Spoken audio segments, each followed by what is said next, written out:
Hey there, beautiful. Welcome to another session of Talk to Me.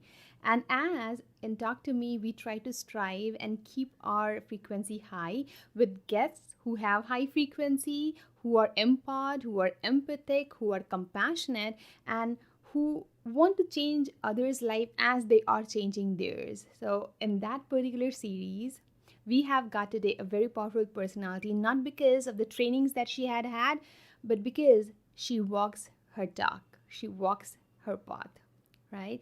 So today we are meeting Pia Prana. I'll let you in her bio in a bit, but know that she is a powerhouse, and we are going to talk a lot about very deep subjects which really needs to come out in the open. So stay tuned. Now, Pia Prana is a holistic counselor. She is a women's personal mastery and leadership coach. She's also a biodynamic breath worker and trauma release practitioner. We'll know more about her. Now, let's welcome Pia Prana. Hey Priya, thank you so much for joining us today at Talk to Me TV. And I have introduced you to our audience. But even then, they will like to know a little bit about you from you. Okay, my absolute pleasure. Now, first of all, thank you so much for having me. I've been so excited for this interview and from our first meeting, and I'm super keen to delve in. But just briefly about me, I'm originally from Norway. However, I've lived all over the world, and in fact, I've lived more outside of Norway than in Norway now. I've been based now in Hong Kong for 25 years. Prior to that, I lived in the Middle East as a child. I've lived in America as an exchange student, and then studied in the UK. And then actually India is my spiritual home. So since 2003, I travel every year to India, mostly for my meditation practice, but also for therapeutic practice. So I'm quite international, and yet I guess I would say that at the end of the day, wherever I'm living or wherever I'm traveling, the common denominator is me, and that's been my inner journey, and my inner quest has been probably my number one priority since for the last 20 years. And I think that's something that we're very much going to delve into today, this very important part of my life, which is to ultimately gain inner freedom and inner peace. Beautiful, Priya. Thank you for that. So we will just dive into the most important part right now in your life. So you have published your book, She Rises for Tomorrow, and you speak about your healing journey throughout, right? So can you share more about what got you into this path? Yeah, first of all, I want to proudly show my book because, Yeah, you know, it's it's beautiful. quite something to have your name on the front of a book and then for friends to start buying the book. One thing strangers, then friends start buying it. Yeah. Um, First of all, like I mentioned, I started this inner journey, and by that I mean going inward and starting to listen more deeply to my inner world Mhm. about 20 years ago. Mhm. And I remember at the time, actually, even close friends, they were very, they were a little bit concerned about me.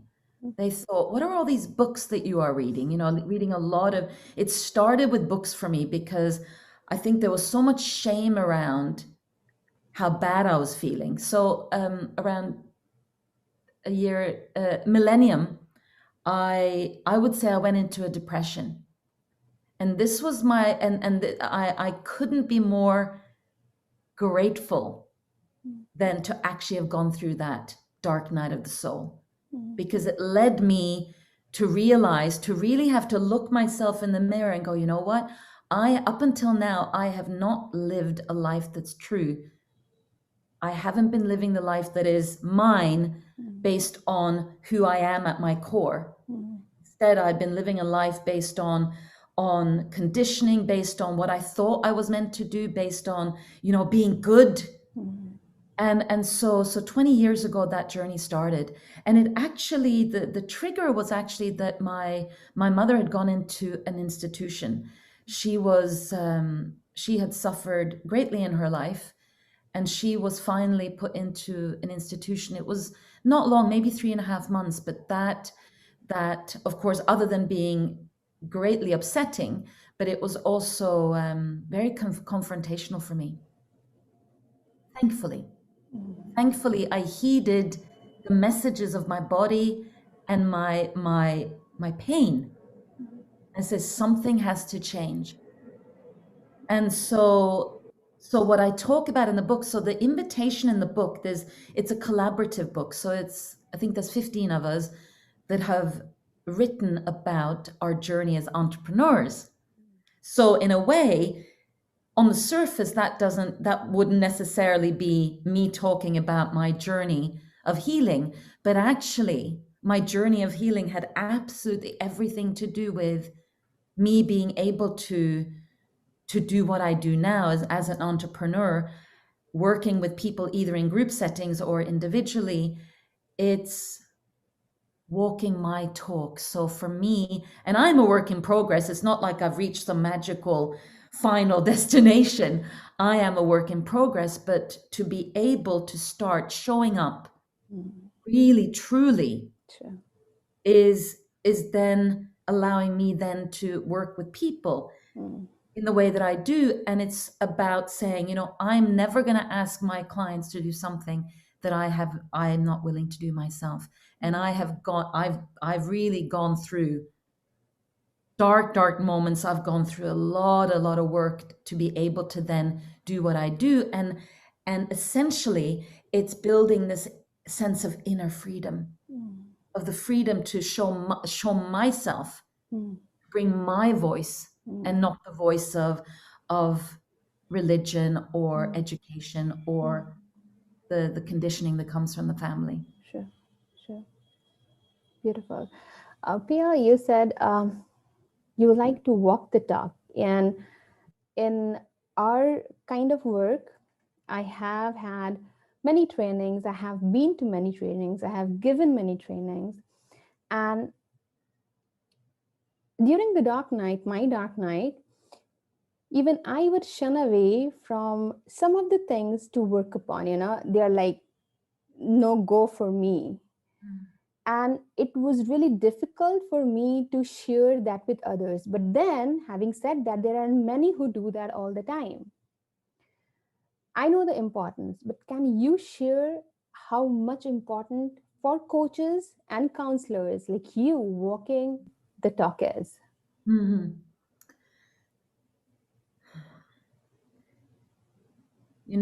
It's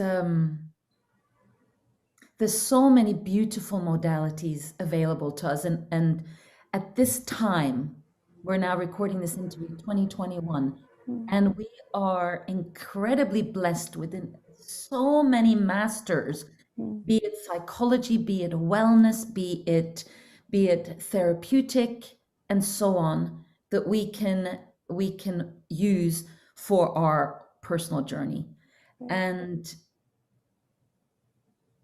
And in my experience, there's working with the body is very important. The mind, of course, is also important to an extent.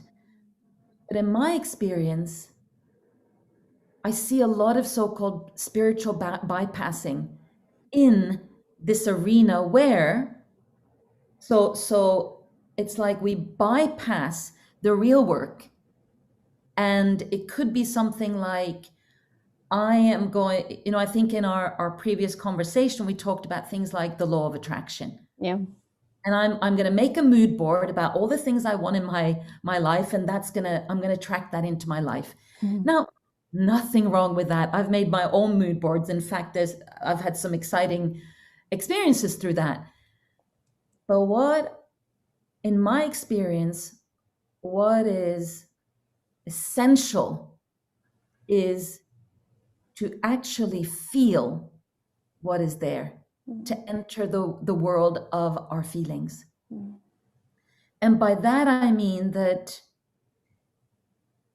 I think in most countries, we are trained very much. We go to school and we train this part, right? To be we memorize things. We and then we get older, we start deciphering what's right, what's wrong, all these things, and the mind is certainly a great tool at our disposal. But in most cultures, we are servant to the mind and not the other way around. And so to really get to the core, we need to feel. And in our culture these days, that is a dangerous place to go for most people. And so in order to really heal, you've got to travel through your feelings. You've got to travel through not just the feelings that are here for you right now, moment to moment, because of course they change, but also feel those feelings that we, for whatever reason, did not feel that we were permitted when we were younger. And so some of us might have experienced if not all of us have experienced difficulty growing up. That can be in our home, it can be in school. And in those moments, very often, we did not have access to our feelings. And then those feelings actually get stuck. And suddenly we don't have access to those anymore. And so in my work, I work very much the feelings that are here and now, but also very often we need to also go back and then give permission to everything that wasn't felt before, every permission to feel what was not permitted, or there was too much shame and we shut everything down. And so to come back to just the final part of your question, why is that especially important for people that work with people? It's not just about integrity, but it's also about your ability, you and me, as we both work with people, our ability to really hold space for what needs to surface in everybody that we work in. And if we don't have the integrity to having been there ourselves and felt what we needed to feel, and work through our traumas, work through our anxieties, etc., we are cutting short what's possible for us to support our clients to do. Right. True. Very true. Thank you, Pia. Thank you so much. And now, a very interesting thing. In your work, you speak about inner compass, right? So, what does this really means? And where is it? I want to say.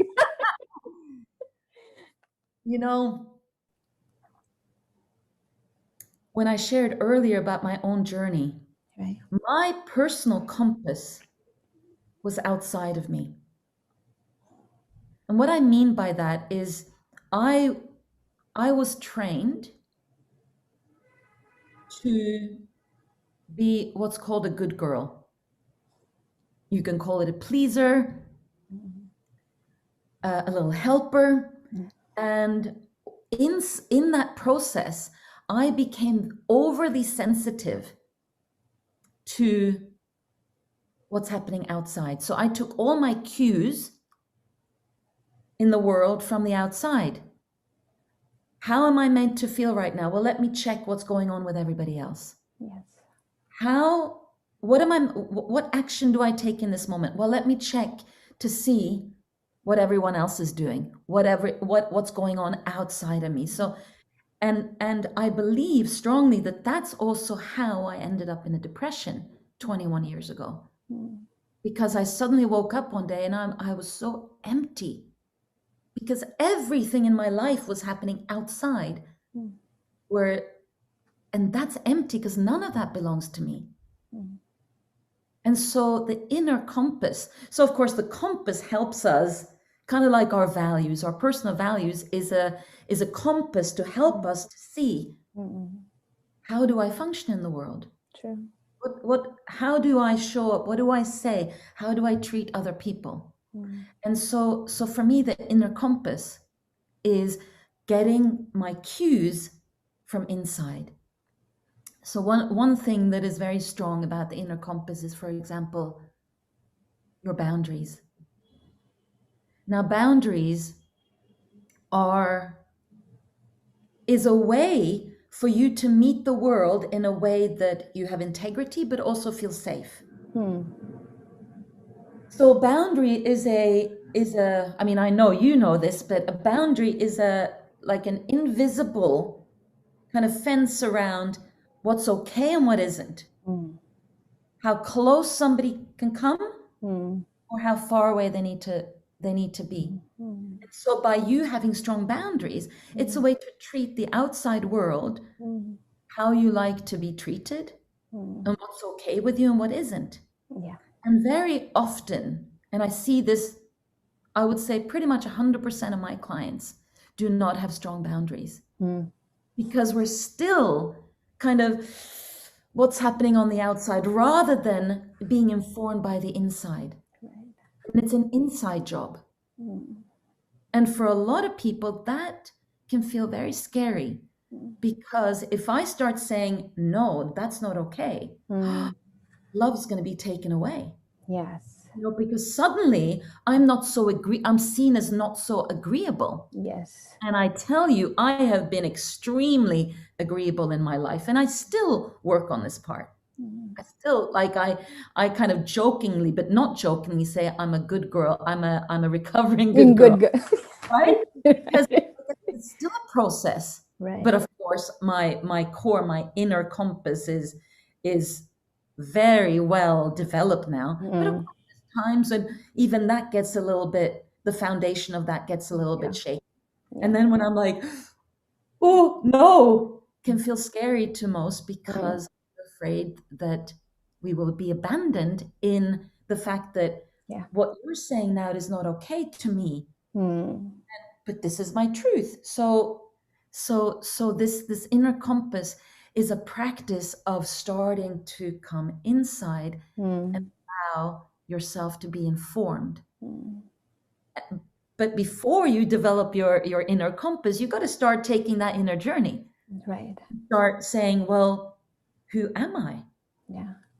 And for all those people that have trained to stay up here, that can feel quite confronting and might even feel scary for people. Right. I know that. And even after so many years of work, every week or 10 days, I have to remind myself, Paulamie, where are your boundaries? You have to maintain them. Do this. And it feels good. It's more, I feel that it's more than empowerment. It's like a different dimension of inner power you get. And I have seen that if I am jittery, as you said, if I am shaky, the person in front of me is also feeling that. And they are like, why she's doing that? But if I am confident, they are like, okay. Right? And especially when you're working with your clients, right? Yes. They need, because very often you are, so for example, in your introduction, you shared that I do breath work. Yeah. Breath work is very much about the body. Yes. And very often in positions where you're a healer, you're a therapist, you're a coach, whatever that is, you are lending your nervous system to your client. Yeah. And by that, I mean, you are calm, you are grounded, you are certain inside of your inner compass, and you are certain inside of your boundaries and all that you are. And for those that don't quite have that yet, you can lend your nervous system to them. Yes. And it's subtle, but like you're talking about, feel it. Yeah. Right? And that is it's also, you call it that empowerment, but it also for you as the healer, they can now relax. Yes. And the healing is also only possible for that person then to, okay, now I can relax. I'm trusting my grounded therapist healer. Right. Oh, now I can relax and I can borrow this relaxation, this calmness, and then now I can start sharing. Now I can start exploring what I need to explore. But one thing I also wanted to mention about the boundaries is that it's never too late to go back and fix. Yeah. So imagine that you were with your family last night and your mother said something that crossed your boundaries. And you just, in that moment, for whatever reason, you just you missed the opportunity to ascertain or assert your boundary. That doesn't mean that you can't go back today and go, Mama, I really need to share something with you. Is it okay for you to receive me right now? Okay. What happened yesterday? I need to share that wasn't okay for me. In that moment, what I felt was, right? So you can go back and repair. So that in that moment, you're bringing back your integrity, but also you're letting your mama know what's okay. Yeah. Now your boundaries are back. Doesn't mean that if you missed the opportunity, that's it forever. You can go back and repair. Yes. And it's actually, maybe in that moment, your mom might think, oh, but actually relaxing for everybody. Right. Because now I know where I stand with you. And it's actually relaxing. Yeah, it's beautiful. Actually, Pia, you draw a very beautiful picture here. And well, you said at times it's not possible for many people, because they already have a broken relationship, and then going there and talking to their mom or someone else is difficult. But what we do is in the energy flow, the same thing that you were saying, but not in person. We visualize this same story. And when we visualize the story, what happens, our energy changes, and we are all connected. Even NASA said the same, around 2014, it was discovered in this 3D plane that we are all connected. And everyone knows that in the secret world. So when we do that, when I do that with my clients, I'm not sure what happens there, with the other person, but we can feel the energy, the feeling of animosity, we can say, bordering of not liking, even if however close a relative is, it's like lessons. And this person, this client, they are able to relax, and they're like really, they can let go and build another scenario where the next meeting they won't have any confrontation there from the other person, and that really works too. Yeah. Right? Like even today, I was on the phone with some family members, and one person got very heated, and I simply said, "It's not okay for me that you're shouting. We're just having a lovely conversation." And this person just had some heated sort of road rage going on. It had nothing to do with the conversation, and for me, it was disturbing my whole nervous system. I said, True. I'm asking you to stop because it's hurtful to me. And I don't know what happened to the other person. I know that person stopped, but for me it's like, oh, okay, now I can come back to also feeling myself and not needing to protect, because we are hardwired for connection, human beings. And when our boundaries are overstepped, that's when we start feeling, okay, I need now to put up some walls. Yes, defensive. Yep. And you already feel that now connection is not possible. No. I've got my walls up. Yes. And so everybody loses. And therefore, when we start, so your boundaries are not this wall like this. Right. And therefore, connection becomes available. Yes. Connection in a way that everyone can relax and bring down their guard. And now I can start opening to you because I know that you're not going to be invasive because I've already communicated what's okay and what isn't. Right, right. And I just wanted to tell my viewers that once a coach, always a coach. So even in a family setting, this person was kind of, he even didn't realize it, but you lend your energy when you said it is not okay. You were talking about yourself, but it helped him too. So yeah, it really works, it really works. And working on yourself, you have done that for so many years. Coming back to your inner work, Pia. So what inner work have you really done over the years? And the kind of work I wanted, to be very frank, I'll not go with the written question, but the kind of work that you have done on yourself. And there might be many tough areas, tough parts. Will you like to share them with us? I'm very happy to share because I'm very passionate about this. I first of all, I'm somebody who's a real advocate for positive mental health conversations. And so one of the things that I do is I'm very, very open about sharing. I've had, 21 years of therapy, and I speak very openly about that. And like, for example, a coaching colleague of mine said to me the other day, like, how do you feel about being a coach and having a coach? And of course, anybody working with people, they need to have their own work happening, right? So be it a coach, be it a therapist. And for me, it's been an ongoing, both individual work that I've received, and the individual work has mostly been talk therapy. And it's been absolutely crucial to my healing. But also for me, I've done a great deal of therapy inside of the group setting. And what is very powerful about the group is that the people that are participating with you, their eyes can transform into the eyes that you needed as a child to be able to mirror back to you your essence, or can mirror back to you love, can mirror back to you understanding.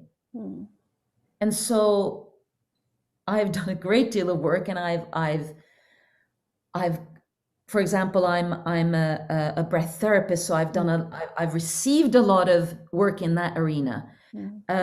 But one thing I want to start talking about is what's called exposure work. And it's exactly what it sounds like. It is exposing the parts of you that you think that if people find out about this, I will never be loved again. It is so ugly. It is so shameful. It's so dark. Love will disappear. And so inside of that, to, let's say, stand up in front of a group of individuals and pour out this part that I'm so terrified to share. And what happens in that moment is those eyes in the group that I met with, they look at me with love, with understanding, with awe, with compassion, and the list goes on. And then in that process going, what I thought was so awful about me, in this moment, I'm being loved for it.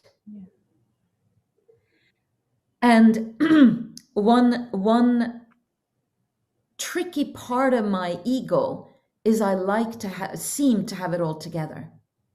And this is another piece that I'm continually working on.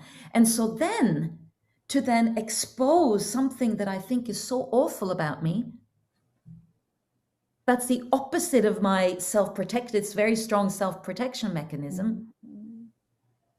And I get to be loved in that. And I cannot describe the healing that I have received through the courage of exposing myself, exposing something very difficult.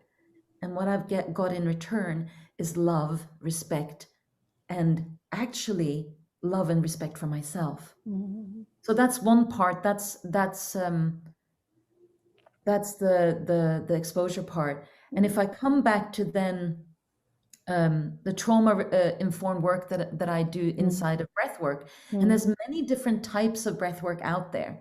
Some types of breath work, the purpose is to kind of reach altered states. Type of breath work that I've learned and I conduct, and I very, very much honor it, it's called biodynamic breath and trauma release. And it's just what it says. It's a way to release trauma that's stuck in the system. And one of the things that first attracted me to it is that it's all about everything under here. It's about getting into the body. And I've trained my mind very well. And that can be helpful in many situations. But in this world, it's usually not so helpful because it just gets in the way versus the body and the emotions, right? So when I've had the purpose of the this type of breath work is to get into the nervous system where trauma is stuck. So what do I mean by that? We have all experienced trauma. Now I know it's a very big, heavy laden word. Yeah. And there's small t trauma and there's big T trauma. Big T trauma is what most people see as, being mugged, having a car crash, losing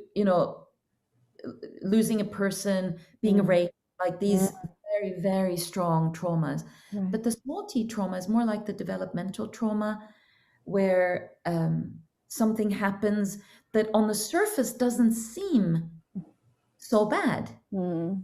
However, the nervous system is overwhelmed in that moment. We cannot cope in that moment. So what happens then is instead of completing what we call the stress cycle, I think a lot of people, probably a lot of your listeners would have heard of fight, flight, or freeze. In the animal kingdom, the animals do this very nicely.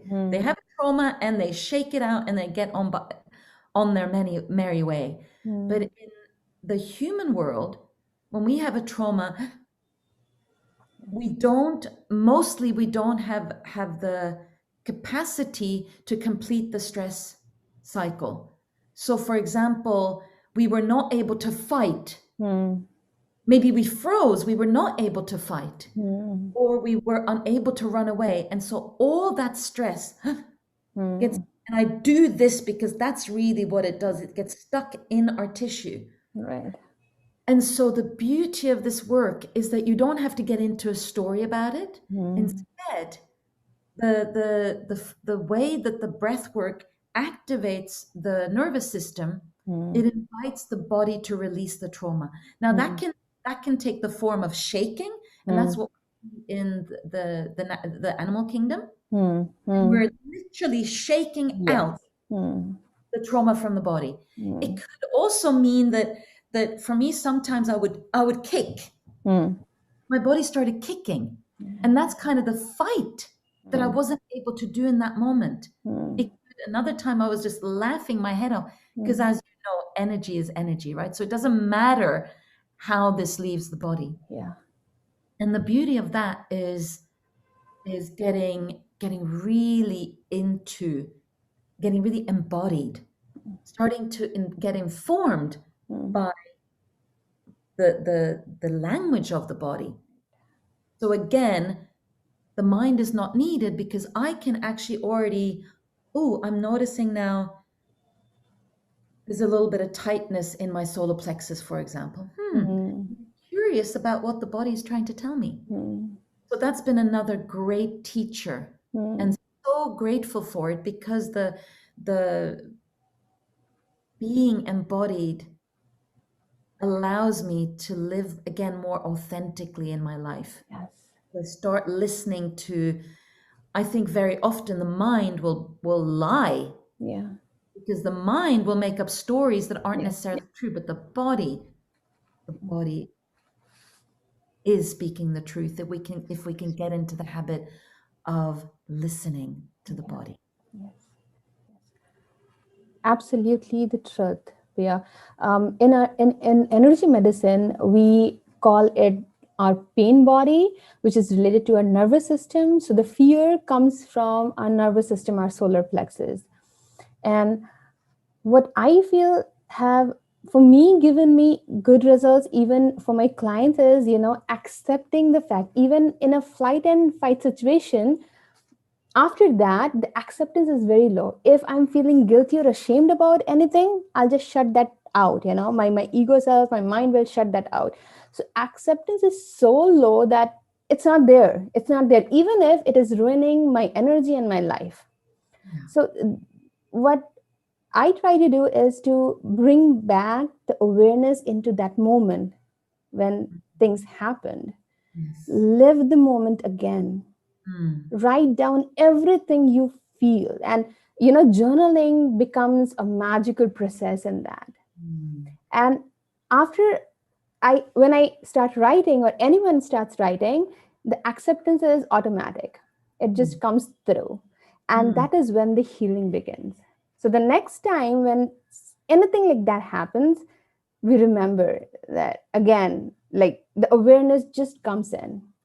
And it's so important, as you said, that all the time, whenever I'm connecting to my body and asking myself why I'm feeling nervousness, butterfly in my guts, that's a very real feeling. And we kind of skip that too. Why I'm feeling that. And when we ask that, we are like, we have started the work, the groundwork that you have done for more than 21 years. We need to remember that. Yeah. Okay. Yeah. Pia, very interesting thing. I don't know anything about it. So I love to know. You are a path of love teacher, right? So what does that mean? Okay. So I really my therapeutic work Mm, is rooted in from the teachings of Osho. Some people might have heard of Osho or Bhagwan, and his I think everyone has heard about him. yeah, and his view was he took. I mean, he was all about meditation, but what he realized was a lot of people did not have access to really meditate because there was just too much stuff going on with our conditioning, with our pain, with our traumas. So he brought in Western therapeutic processes. So there's therapy from the West, meditation from the East. Mm, And so Path of Love comes from the lineage of Osho, from created from Osho therapists. mhm, And one of my colleagues, who's a Path of Love leader, I'm a facilitator, so I'm you know my leader friend, you know, he's been doing this for a couple of decades, and I'm newer to the process, but mm, he calls it a school in intimacy. Path of Love. It's a 7-day intensive where it's not for the faint of heart. So when you get introduced to the path of love, it's like it finds you. It's not something you go out and find. It has a very specific energy. mm, You hear about the path of love, it's because that something in you is ready to go really deep. And so in these 7 days, the participants are in isolation. mm, So the outside world does not exist for these days. They don't have a phone. They don't have anything, no books. mm, And they're also in silence, so that silence is actually, especially when you're doing your inner work, mm. silence is such an incredible teacher, because what most of us do, we're afraid of silence because suddenly things pop up, right? Right. Now, when you're when you're in the process of path of love, for example, and pain shows up, oh, I'm just going to call my friend and talk about the weather. Mm, I don't need to be with myself. mm, So this is also, of course, this is some of the tools that we use, and of course, meditation is at the core. Now, in Osho meditations, they're active. That can mean that you're moving your body, you're moving your voice, mm, and so this school of intimacy is coming back to yourself and really looking yourself in the mirror to see what is it that's standing between me and love, what's in the way, or what's in the way of me and freedom, what is it that you yearn for, and what is in the way. And the invitation is to really go where the last place you want to go, the invitation is to go there. So that exposure work that I talked about earlier is very much a part of it. But then also what we include is the body. mm, So imagine now that I've stood in front, you know, I've exposed this pain that's mm, inside. mm, And now all this stuff is moving inside. And what we then do is we move the body. mm, We have meditations where it's about getting into the body and expressing in any way. So everything that's now moving, I'm expressing through my voice, I'm expressing through my body. Now that can be dancing, it could be bashing a pillow, mm, really getting into the body and allowing the body to express. Now, this is all extremely confrontational, and your ego in Path to Love gets very confronted. But the core is that you are held with so much love. We have an enormous container. There's at least as many staff as there is participants. And what this means is that we are there solely to hold you, to reflect back love and compassion, so that in your darkest moments as a participant, you are actually held probably in the most love that you've ever been held in. And I have to say, I always find it hard to talk about the path of love because there are no words really to describe this school of intimacy, because you get to intimacy, you get to perhaps see yourself for the very first time through the eyes of love. And the healing in that is immense. It's immense. And there is no running away. I mean, nobody will force you to do it. Like the facilitators, we don't force you to go anywhere. But we are holding a space for you to perhaps go there that you don't want to go, even if it feels scary, because you are not alone in this. And so there's also a very tangible sense of, I'm not alone. And for many people in the world, myself included at times, but also my clients, that feeling of just like, nobody understands me. Does anybody really love me? Does anybody really see me? And in this process, you get a tangible feeling of all of that. And your life will never be the same. Beautiful. I remember when you were talking about this, I explore many masters, and Osho is one of them. Not many masters as in such, but few with whom I feel connected to. So I was watching Osho's film, I don't remember the name, but in that movie, I have seen there is a particular scene where the same thing is happening, but I didn't know. When I was watching the movie, there was no narration about it, and when you right now, you were explaining it, I was seeing the same scene, and I got so emotional about it because it felt here. It is all about love. I felt the energy. It's beautiful process, I think. So do you hold it online, or it is only in a retreat setting? It's only in person.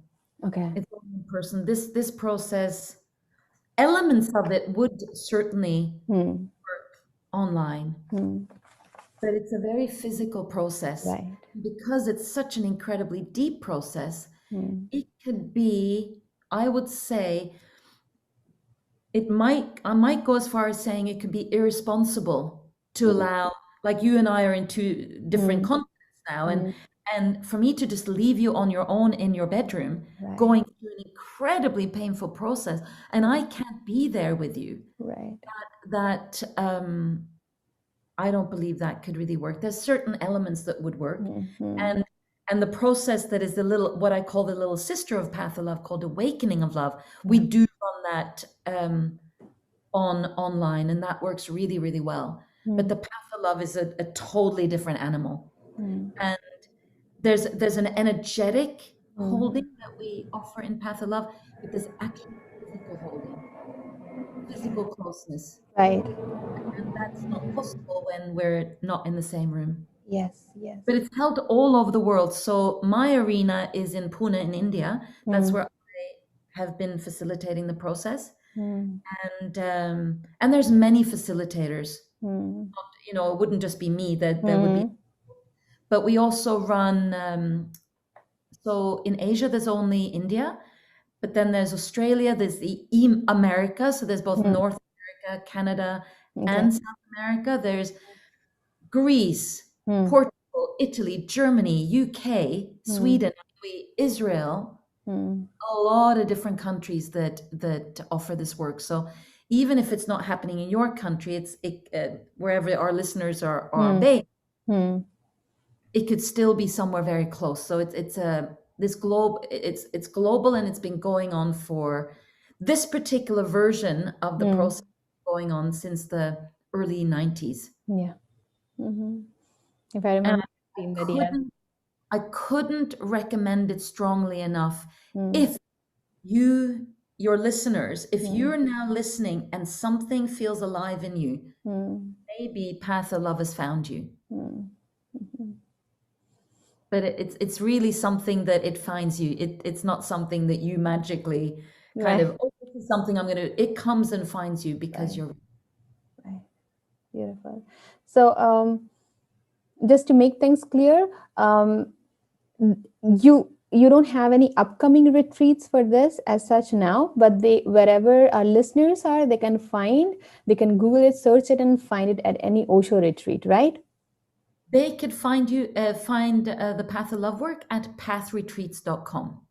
But even if they just Google Path of Love, it's very easy. There's a lot of beautiful videos on YouTube for like testimonials and there's a lot out there that you can explore. And just during COVID, we've had a bit of a break, but there are plans to come back again fairly soon. So that's great news for the listeners who are feeling. Yeah. I think because Osho's work is groundbreaking. It has been, it is even now. So obviously, I felt it when I saw it. So I know, even if I haven't attended that, for sure. Yeah. Well, for him, it was very much about breaking free. And each of us will have to do that differently. Yeah. But mostly we get so stuck in our protection mechanism, our ego is going to do whatever it can to stop being in control. Yeah. Right. And so, and I'm just very much speaking from my own experience. I'm not some spokesperson for Osho. That's been my experience. And also coming back to another modality that is very close to my heart, coming back to your previous question, and this it's inner child work, or it could also be called codependency. Right. And I would say that is work that every man and woman and their dog needs to do, is to clean up the woundedness that comes from when we were very young, when our nervous system was not developed enough to be able to handle seemingly simple situations. And inside of that, if you can imagine, you know what? You're not even going to imagine it. I'm gonna draw it. Okay. So I am not a very good drawer, but this is terrible. But let me this is a grown-up person. This is an adult, right? Right. And so the inner child work comes from inside of our adult selves. There's this whole other part of us that's alive and well. Now, it depends how it could be that in my case, maybe my inner child now, because I've held my inner child and done a lot of inner child work. So maybe now my inner child is this tiny little thing inside of me. That means that my inner child is running the show much less. However, for somebody who hasn't touched this yet, let's imagine maybe that my pen is running out, but imagine that now for you, your inner child, and inner child is really just, it's not like it's a child, it's just a term for that part of you that is unhealed. Exactly. From when you were.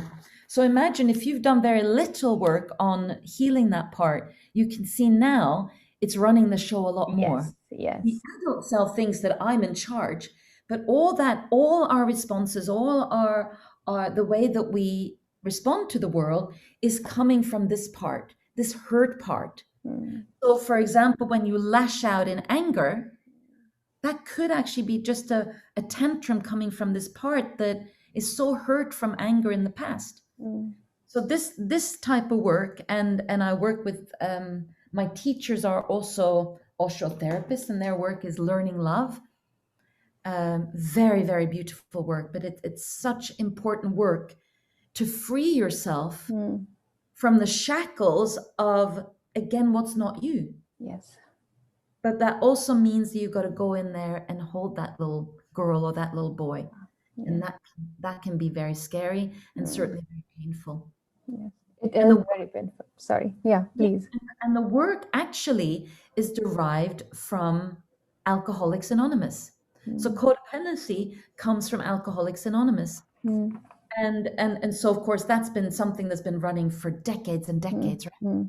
And so codependency is really, if I can call it, it really comes from where families are not. I'm totally stuck on the word I'm looking for.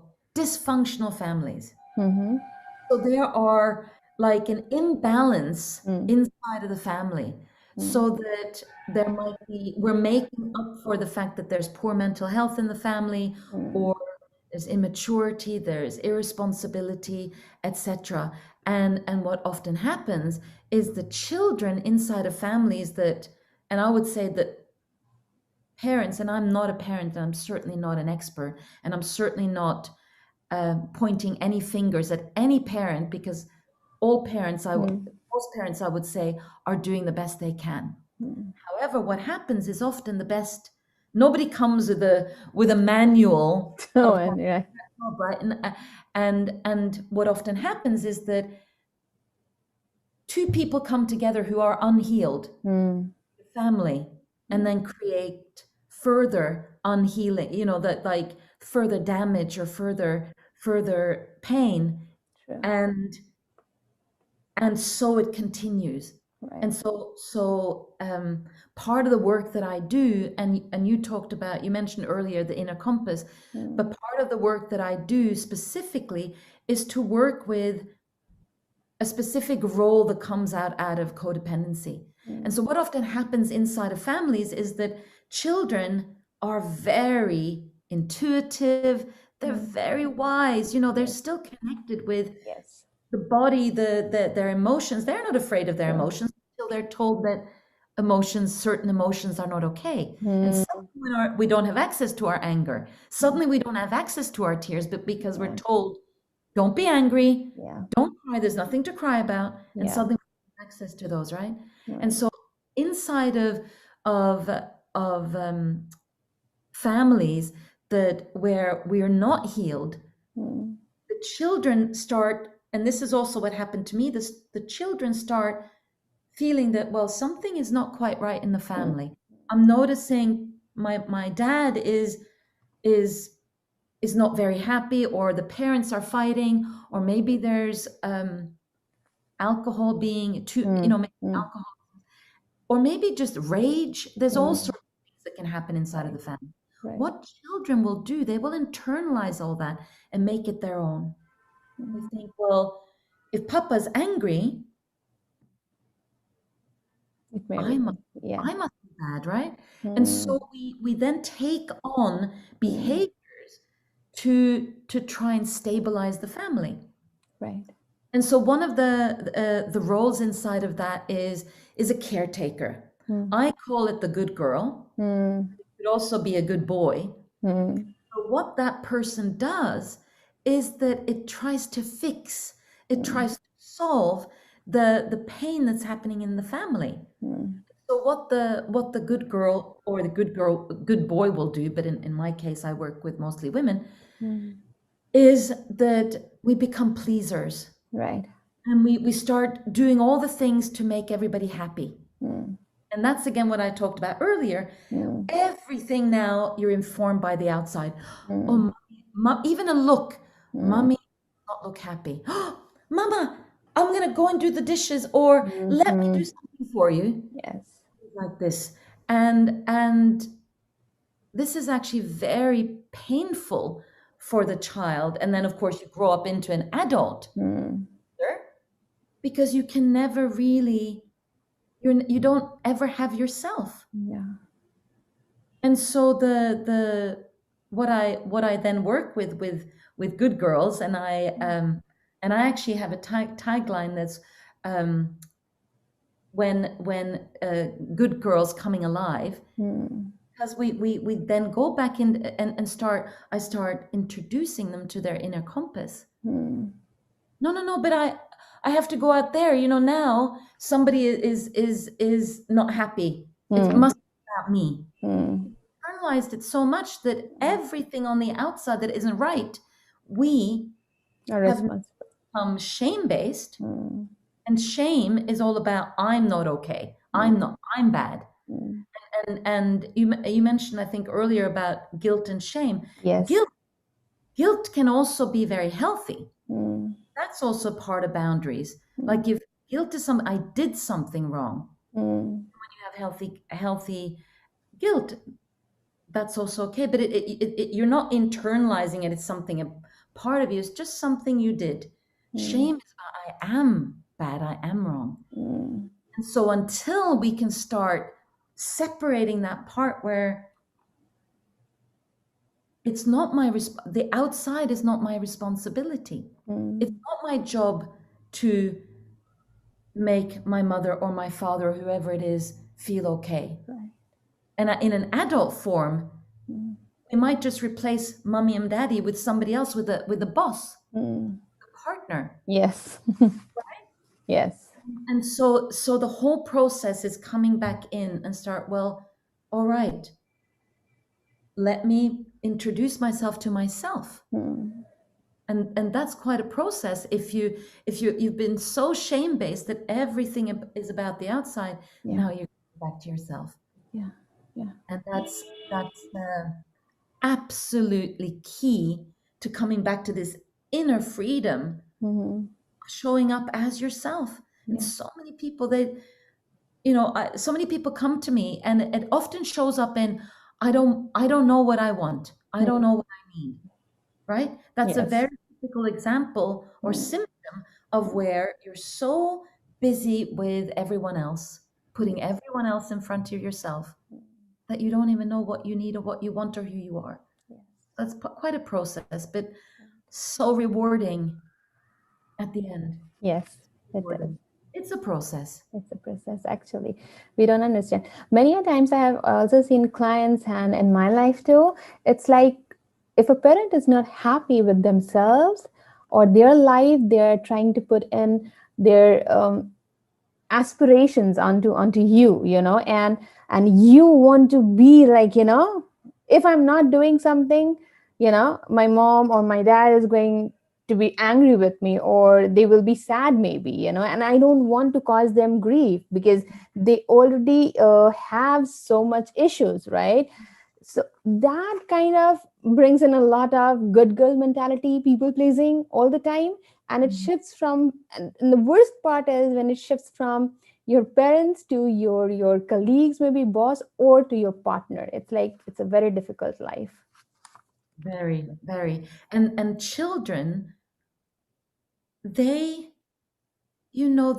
so, in the animal kingdom, baby animals are independent very young. Right. But a little baby or even a toddler, you can't just send them out in the jungle or on the street. And, we are so dependent. We are built dependent. Yes. So when there are difficulties happening in the family, the extended family, wherever that's coming from, it's absolutely impossible for the child to reject, because then they're on their own and they cannot survive. True. So this is actually to cope and to choose a role within the family, and start in the good girl syndrome, for example. It's a self-preservation mechanism as well. Because I can't just say, you know what, I've had it in this family, I'm heading out of here, I'm 4 years old and I'm not leaving home. I mean, maybe 16 or 18, but so it's a self-preservation mechanism. Yes. Other roles could be like, you could be a mascot where you make people laugh. Mm. So what happens then is that when things are very difficult, you can ease the tension by being a mascot. It Mm. can be that you're the hero. Mm. And the hero, of course, is the straight A student. And suddenly now all the difficulties in the families are eased because the hero Yeah. is putting so much joy into the family that suddenly for a moment we're forgetting about the pain.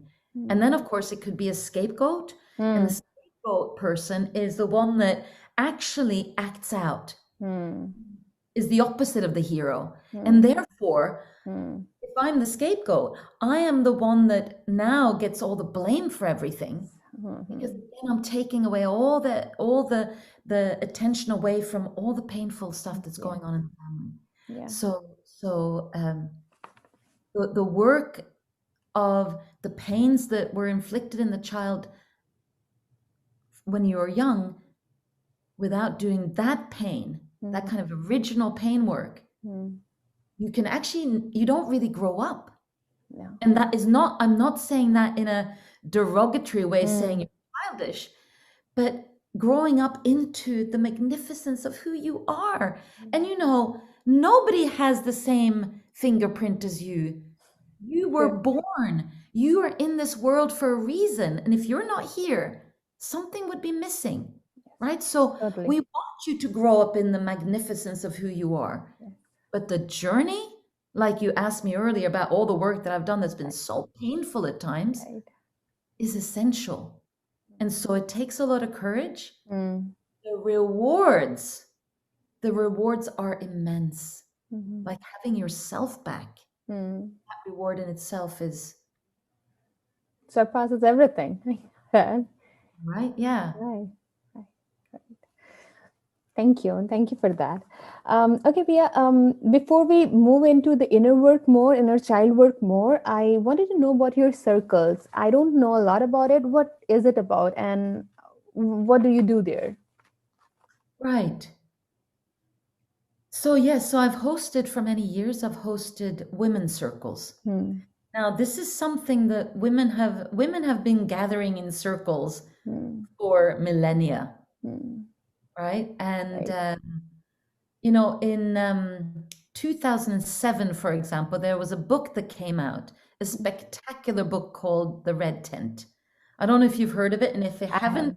I have heard of it. Yeah. so if the readers haven't heard it, it's a stunning book. It Hmm. touched me deeply. But this one shows it's actually it's a fictional book Hmm. that's taking cues from Hmm. the Bible. Hmm.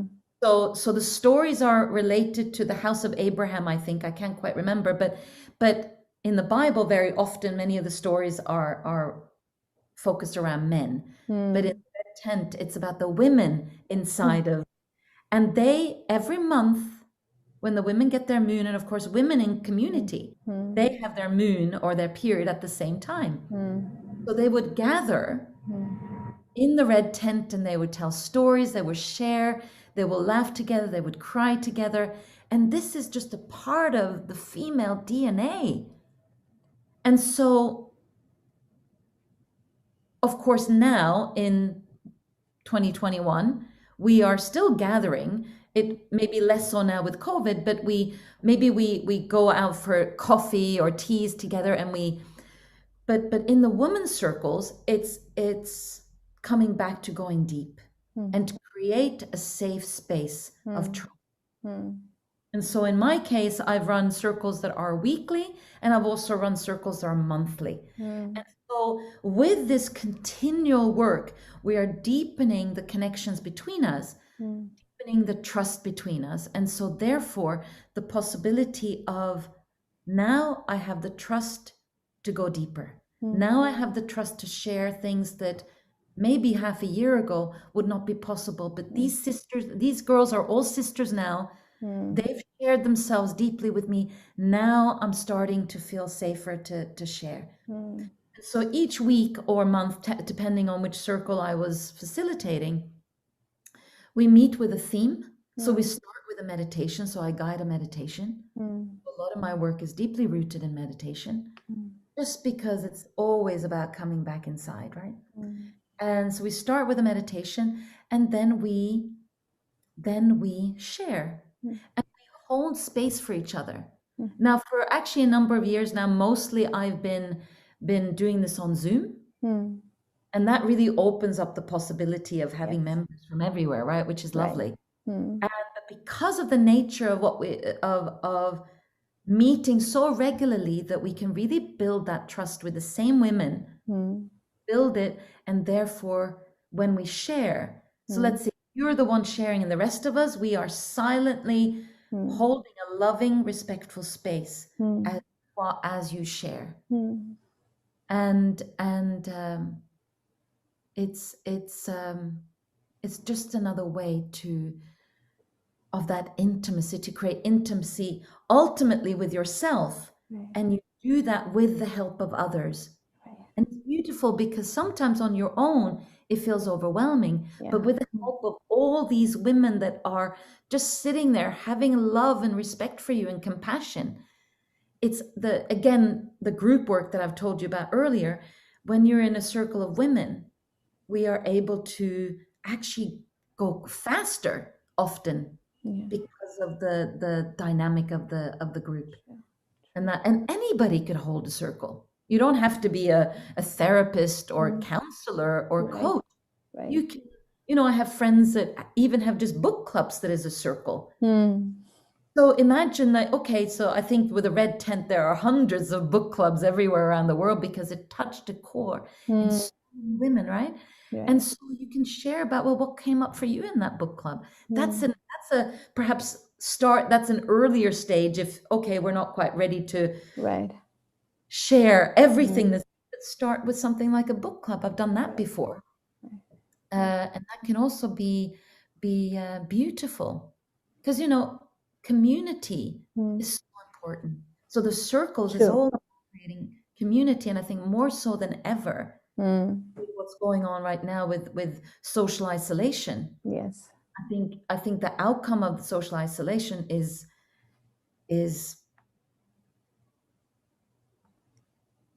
it's very bad for our mental and emotional health. Because we are hardwired for connection. So then, use this, use the internet while we're not able to meet so much, and create community where we can trust ourselves, and others. That's really it's really about community. Like now, for example, you're a part of it. I recently created a community for women online, a private Facebook group, and it's called the Evolving Women's Collective. And it's very early days yet, but again, this is another way that, because I so believe in community, that's another way that we can come together in community. It's another way that we can slowly see, can I trust? Can I express myself here? Because a big part of the inner healing that we've been talking about in this interview is to come back to our voice, our truth.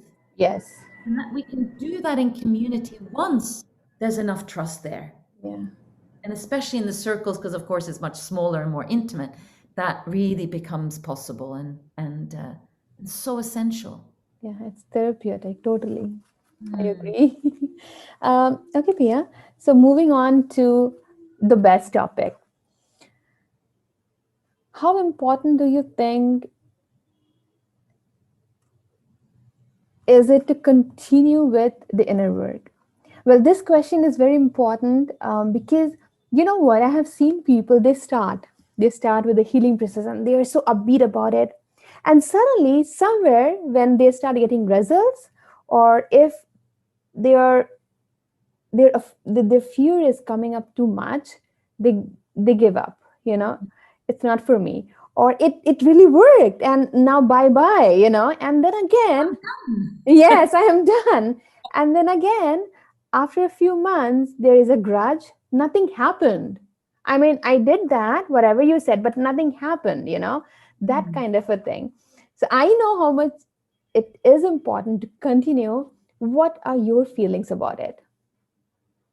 Well, like I said at the beginning, I'm a work in progress. I still receive therapy and coaching, both for different reasons. Right. And it's so beautiful for anybody to have the courage to go to a coach, to go to a counselor, healer, therapist, shaman, no matter what you. So, first of all, I just want to honor anybody who's listening who's taken that step, because it's such a courageous, loving step towards yourself. Yeah. And sadly, because of the way that, the culture has taught us, is we we accept smiley faces, we accept happiness and joy, we Yeah. accept fun, Mm. we do not accept anger, Mm. sadness, Yeah. rage, Mm. etc. So we have certain things that are acceptable. Mm. So to go to a place where or Mm. you maybe already have a sense that Mm. this is going to take me away from this happy-go-lucky, Mm. that's already a shaky ground to be on, because society does not accept that, if you see somebody crying, it's like, oh, or somebody angry, it's like, I don't want to go there. Yeah. So first of all, I read any listener here who's taken just one little step towards any type of inner work, I really honor you. Mm. It's a big step. Yeah. Now, to come then back to your question, Mm. this inner work, it's, let's say that right now you're ready to go so far. And so Mm. you've taken a step, and you've felt some fear, or you've had some tears, and now you feel really elated. Mm. That was so great. I feel so good now. Mm. That must mean all is well. Mm. But what's actually happened is that it's almost like a puzzle. You've placed two pieces together, Yeah. and you feel so good about yourself. Wow, I have two pieces now. It's great. But there's a whole other, even if the puzzle is just 20 pieces, there's still another 18 pieces to be placed. Right. And so the ongoing journey is you got to take one step at a time, Mm. but to not be in any illusion that if you feel fear or Mm. shame or any of those so-called negative emotions, if that Mm. indicates to you that, oh, this must be wrong because I'm Mm. angry, that's the exact opposite. There's so much to us, Mm. but what happens is we got to take one step at a time. Yes. And it's almost like, climbing Mm. Mount Everest. Yes. It's about one step in front of the other. Mm. You're not going to suddenly be on the summit of 8,000 whatever meters. You're going to first be at 0, and then you're going to be at 5 meters. Yeah. And so all those guys that every year go to the Himalayas to Mm. do this particular big feat, Mm. they know that it's a journey. Yes, that's And right. it's the same with our inner work. Mm. And so, yes, take the first step or the first 2 steps. But then what's going to happen is that for everybody, and in my humble experience of all these years of working with people, you're going to hit a wall. And you Mm. go, mm-mm. The Mm. ego says, no, I'm not going to do there. Go Yeah. there. Now, Mm. the ego just says, this is stupid, or this is not needed. Yeah. The inner child, Yeah. this is saying, I'm so afraid, Yeah. I'm scared, or this is Mm. painful. Mm. But what we're used to hearing is the ego that's saying, mm-mm, this is stupid, because the ego is sensing that he or she is going to lose control. Yes. And of course, our protection mechanisms were developed at a young age to help us survive. Mm. But as an adult, we don't need the same protection mechanism Right. as we did as a child. But for many of us, we still think we do. Right. So as you hit a wall, Mm. that's the time to keep going. Right. Showing up for yourself and go, okay, I've hit a wall. I'm scared, or I'm angry, or whatever that is. But it's almost like keep on peeling those layers of the onion. So in my experience, both my personal experience, but also working with a lot of people, is that you are going to hit a wall. And that wall is the wall of fear and doubt and shame. I can't do this. I'm not worthy of this. I'm not strong enough.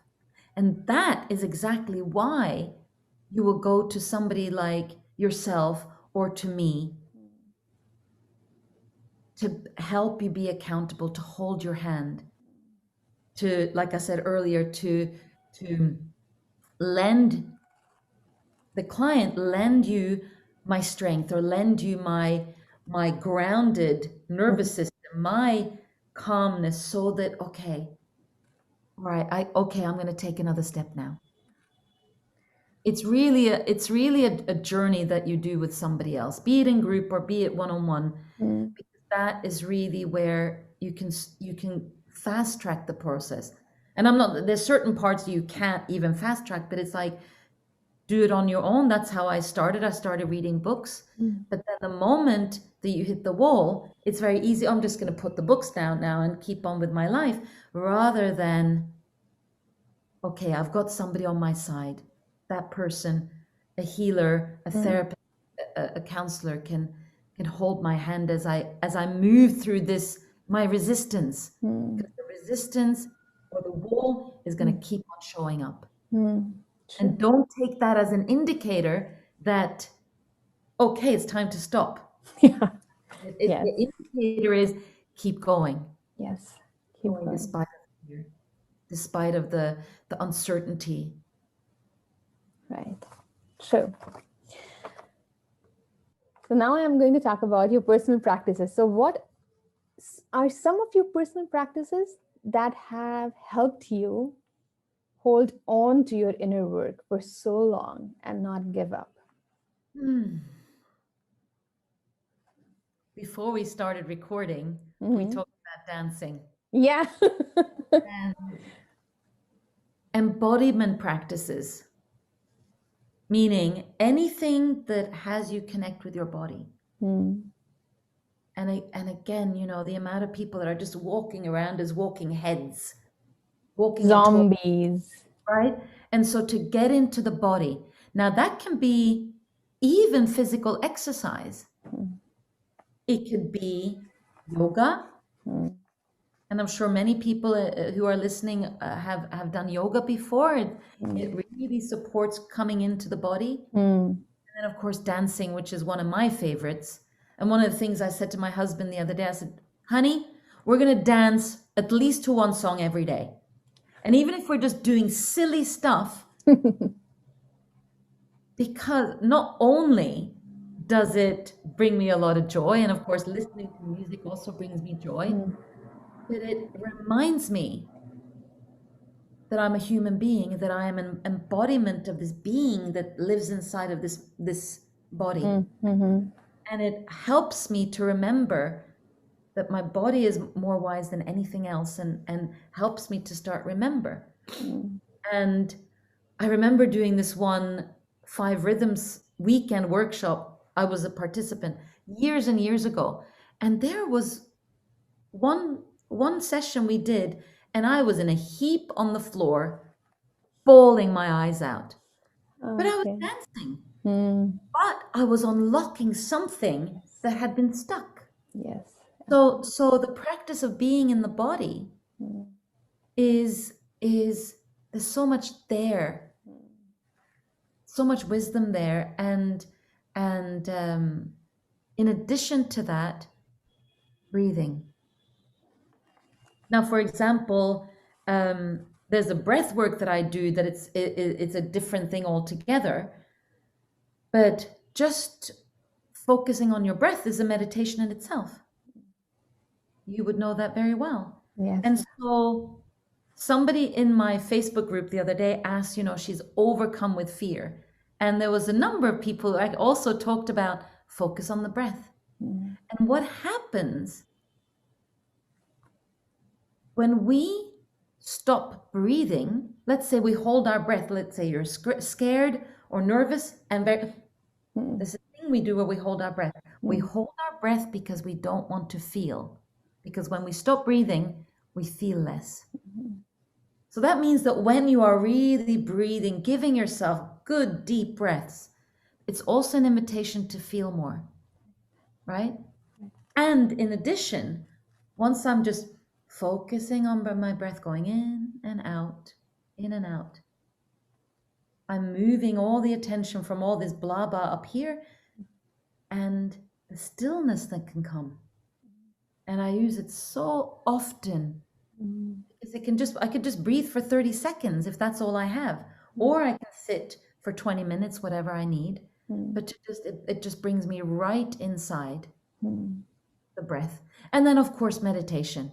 And breathing is a form of meditation for me. But sometimes for me it's also just a matter of, let's say I'm lying down and I'm just scanning my body to see which part of my body wants a bit of attention. Yeah. And from there, like I said earlier, my solar plexus is a bit tight. And as I then go into dialogue with my body, a whole new dialogue comes. So the body is really at the core of all my personal practices. And it's free. Like even now, I'm doing yoga on Zoom. Like we said earlier, I'm just dancing in my living room in the kitchen. Breathing is free. But what it does, all of it just brings me back to myself. Yes. And so, for example, this woman who asked the question about fear, of course, you're all up here. Usually it's about, well, what's going to happen in the future, right? That means you're not present. If you can then just be, okay, the fear is there. Let me just see if I can take one breath. Let me see if I can take another. And so with the breath, coming back to presence, and that's really the penultimate, right? It's not worrying about what happened yesterday. It's not being concerned about what happened tomorrow, but just being here and now. Yeah. And that's really the practice, that the various things I do to really just come back to the here and now. And these are very, very powerful practices. Breath work and dancing, moving the body, I can vouch for because I do use them. Yeah. Very powerful. They might not seem like that because we are breathing all the time, but actually we are just not present with our breath. Throughout the day, we never are. So being present with our breath, that gives our power back to us. Yeah. And obviously dancing is amazing. You know what? I'd like to share something. So I'm an empath, right? So when I'm working with people, I tend to, even because I'm healing them, so I'm always connected. There is a cord, I'm connected. So in a day, maybe something happened and I can feel that energy and I feel a little depressed. When I start dancing, what happens is it's like, putting a lot of things together, but I'll tell you, it's like my Aries moon energy comes up to fight, like I become this fighter of, I don't want this and I don't need this now. So I'm back into me as a fighter. I'm not there just like, moaning, what's happening, going down with the lower emotions, not really living them, but being afraid of them. So when I'm dancing consciously, which I do with the Kundalini flow thing, I'm bringing back my power in me, and it feels so good. It feels so good. Well, what you just shared, which is so beautiful, but what you just shared, it made me also think about, sometimes I use the dance, I use the music to express. So, for example, I was dancing before we got into this interview just because I wanted to be in my body. Yeah. I wanted to feel this, feel the deliciousness of being present in this house of mine, right? But then there's been times when I've been really angry. And so, okay. And then I put on what I call angry female music. It's got to be women, because I'm all about women. And then I got this, I full blast. My husband's got these huge speakers here. And then I dance my anger. Right. And then another time I dance my sadness. Yes. Or I dance my joy. Like, Beautiful. it's And that's where I can really just, and that's probably also why I was sobbing like crazy in that five rhythms workshop, because I was dancing what I was feeling. And so perhaps for some of your listeners, they might also go, well, that might feel a little bit safer. Like I could just dance in my room and Yeah. kick. I'm feeling angry, so I can just kick or punch the air. And Right. that also might be something that feels a little bit safer before you're ready to be with a therapist or be in a group, right? You Yes. just do it Yes. in your own home. Mm, But the movement of the body and the movement of the energy of those emotions, mm. it frees up something, Yes. creates Yes. It spaciousness. does. It does. It does. Yeah, it does. It's Yeah. beautiful, right? And I mean, throughout this session, we can feel that energy of your dance, coming back to yourself in your body, right? This has been a tremendous session for me, at least. And I know our viewers will feel that too. It was tremendous. It was good. It was amazing. Lit. Thank you, Pia. Thank you so much. Thanks to the dancing. Yeah. Thank you so much, Pia, for joining us today. And it Mm. was a pleasure. And I hope we will be continuing with our session in near future to let people know what is coming up for you in your workshops and whatever new is coming up. For now, I am giving all the details to Pia's website and her workshops in the description box below for you, so you can check that out. Thank And you, Pia. just Yeah. to mention one more thing about my website, because I'm Mm. just in the process of getting another one. So now, Oh, March 2021, my website's very old. So we okay. can, once my new one is up, I'm sure you can also, I can change. Yes. yeah. Yeah. So right now we are going to put the details of the website you already have so that people Great. have an access to That's you what through we- that. Yes, right. And so whenever the new one comes up, you tell me and I'll change the details there. Now, I just also want to thank you because it's been so easy to be Thank in you. dialogue with you, like Thank you. the energy between us and the already sort of budding sisterhood that's budding, just growing between us has been such a joy. Thank you so Thank you. much. Thank you. Thank you And, so much, Pia. and It goes both the ways, actually. So great. thank you. All Thank right. you, Pia, and have a great day. We are leaving our viewers here. And any other details that you need about Pia, you have all the description, I mean, links in the description box, or you can contact me too. Okay, then. Bye bye and take care.